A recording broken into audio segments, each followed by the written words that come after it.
Réunion Actualité. Bonjour à tous. La visite imminente d'Elisabeth Borne à La Réunion, première visite officielle de la première ministre dans notre île. Elle arrive demain avec 4 autres ministres en délégation. Voilà, il va y en avoir du monde, du déploiement de police et de gendarmerie pour sécuriser ces déplacements. La première ministre arrive effectivement demain dans notre île. Elle sera accompagnée d'une délégation avec Marc Fesneau de l'agriculture et de la souveraineté alimentaire, Christophe Béchu qui l'accompagne, ministre de la transition écologique et de la cohésion des territoires. Puisqu'on parle des territoires, le ministre délégué chargé de la ville et du logement, Olivier Klein, sera avec elle. Ils sont très attendus par le monde immobilier à La Réunion. Et complète cette délégation conduite par Elisabeth Borne, Jean-François Carenco, qui est le ministre délégué chargé des Outre-mer. Elisabeth Borne devrait aller à la rencontre des Réunionnais. C'est son premier déplacement en tant que Premier ministre dans l'île. Et il y a 2 priorités majeures qui seront développées. Les enjeux d'accessibilité à l'emploi, à l'insertion professionnelle, mais également les enjeux de transition écologique.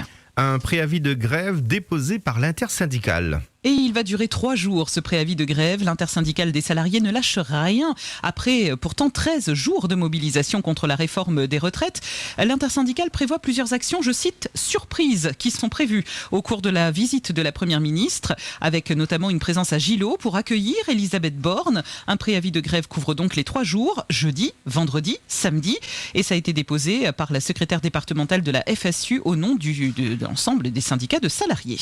Louis XIV, on l'a décapité. Macron, on peut recommencer. C'est le slogan très polémique et repris par un élu LFI qui fait couler beaucoup d'encre en ce moment. Le slogan a été scandé dimanche dernier par des manifestants regroupés devant le siège du parti Renaissance. Oui, alors Louis XVI, on l'a décapité, Macron, on peut recommencer. Oui, alors effectivement, ce slogan est très polémique. Alors jusqu'où peut aller la provocation?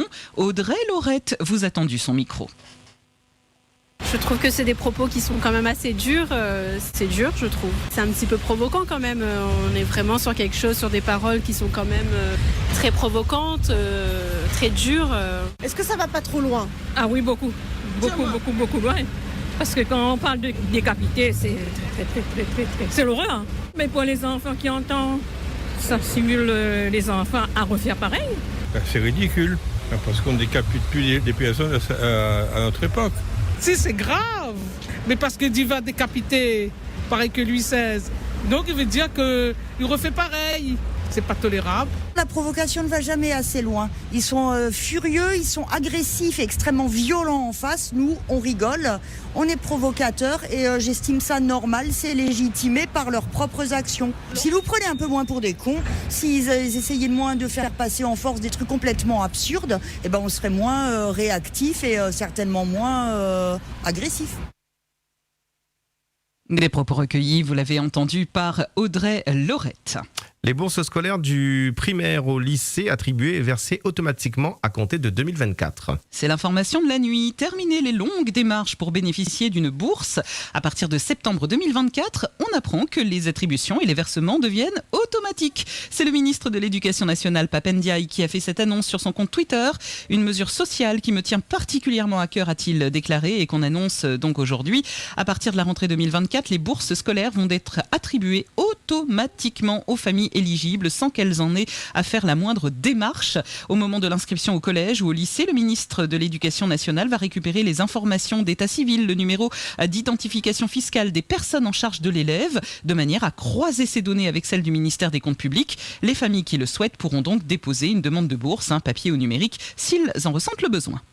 Freedom, il est 7h passées de 39 minutes. Parlons de la cour d'assises. Car un procès s'y déroule aujourd'hui. Nous sommes à Salazie. Ce jour-là, un propriétaire surprend un chasseur de tangs sur son terrain. Évidemment, ce chasseur n'a pas à être là. Le propriétaire intervient, lui fait peur. L'homme s'effondre, victime d'une crise cardiaque en plein dans le champ. C'est pour ces faits que le propriétaire de ce terrain de Salazie, âgé de 49 ans, est à la barre du tribunal. Sa victime est-elle morte de peur? Voilà l'enjeu des débats. L'accusé comparaît libre et il risque gros. Le parquet vise en l'état de récidive en raison d'une précédente condamnation pour à peu près les mêmes faits. Il risque qu'une peine de 20 ans, voire même la réclusion criminelle à perpétuité aujourd'hui. Réquisitoire et plaidoirie se tiennent donc ce mercredi pour un verdict attendu aux alentours de 14h. Et hier au tribunal, sachez qu'un jeune homme de 19 ans a été lui condamné à 24 mois de prison avec sursis. Il avait foncé sur un agent de police et l'avait blessé le 20 décembre 2020. C'était au port. Et ce sera le sujet du baromètre aujourd'hui, la mouche asiatique qui attaque les fruits et les légumes, actuellement à La Réunion. Et oui, aujourd'hui on va parler de votre santé et de tous ces fruits et légumes attaqués par les insectes, et notamment les mouches de fruits. Sur notre antenne, un auditeur lançait l'appel, il voulait savoir comment faire fuir ces fameuses mouches. Et grâce aux auditeurs, on a pu avoir pas mal de solutions. Toutes les piquets maintenant, nous ne connaissons pas de notre corps quoi il fait. Moi j'avais un pied manque José, il y en a 2 ans moi pour y aller. On manque d'ici les piquets tout le temps. Longtemps la pose insecte comme ça, des petits nous brûlent un peu de bois et la feuille verte et ça là, il fait quoi le mouche. Mais comme là, le cigarette il boucane, il fait pas ça rien. On prend un gros bac en tôle. Bon morceau de bois dedans en fait, pour brûler. Le feu dedans, il fait charbon. Et c'est le charbon là, après on crase, après c'est ça au fond côté bon pied de bois. Aucun insecte qui arrive puis côté lui. Il y a une façon simple d'éliminer l'azote. Il suffit de prendre des bouteilles d'huile vide, les jaunes, hein, pas les transparents. Puis vous prenez de la colle de rat. Il s'est en vente dans tous les trucs de jardinage, magasins verts, etc. Et puis vous mettez un peu de colle dessus, vous le suspendez à vos arbres et puis c'est beau. Il faut mettre plusieurs bouteilles si c'est un gros arbre. Pas plus compliqué que ça. On a une petite recette locale par là-bas, mais j'utilise souvent, mais on n'a pas trop problème. La point réellement de solution pour ça, on prend une petite bouteille la mélasse. On prend un petit dose mélasse comme ça là, on rajoute à lui avec un demi-bouteille la bière et on rajoute à lui un verre de l'eau. Il y a petit azote, après il piège azote. Et mi pondu à lui dans mon pied de bois en l'air, moi la pointe de souci. Et ce sera donc le sujet du baromètre d'aujourd'hui, les mouches à fruits, avec cette question: est-ce que travailler dans l'agriculture est payant et gratifiant de nos jours? Vos réactions sont attendues juste après la météo au 99 12 00. Et d'ailleurs, puisqu'on parle d'agriculture, sachez que la foire de Brapanon est actuellement dans les tuyaux. Sauf changement, c'est le ministre de l'Agriculture, Marc Fesneau, qui devrait inaugurer cette 44e foire agricole samedi. Dès vendredi, la plus grande ferme de l'île ouvre ses portes avec il y a des nouveautés. On a un espace 100% pays de 200 mètres carrés et pas mal d'animations. Et notamment un concours de rhum arrangé. Alors vous le savez, on a pas mal de jours fériés là en ce moment. Lundi 15 mai, ce sera aussi un jour férié. Et ce jour-là, le 15 mai, il va y avoir un concours de rhum arrangé qui est réservé aux particuliers. Donc si vous savez faire un bon rhum arrangé, un rhum maison avec des ingrédients 100% pays, sachez que c'est très open côté recette. Vous avez la possibilité de faire par exemple un rhum arrangé fruits, agrumes, il faut absolument que ça soit au moins l'ingrédient principal et y ajouter les épices de votre choix, les plantes, les herbages, tout doit être pays. Alors vous avez des cadeaux à gagner bien sûr et les inscriptions se font sur la page La Réunion des Rhums qui est partenaire de la foire de Brapanon. Outremernews.fr, le site de l'actualité Outre-mer, 24 heures sur 24 et 7 jours sur 7.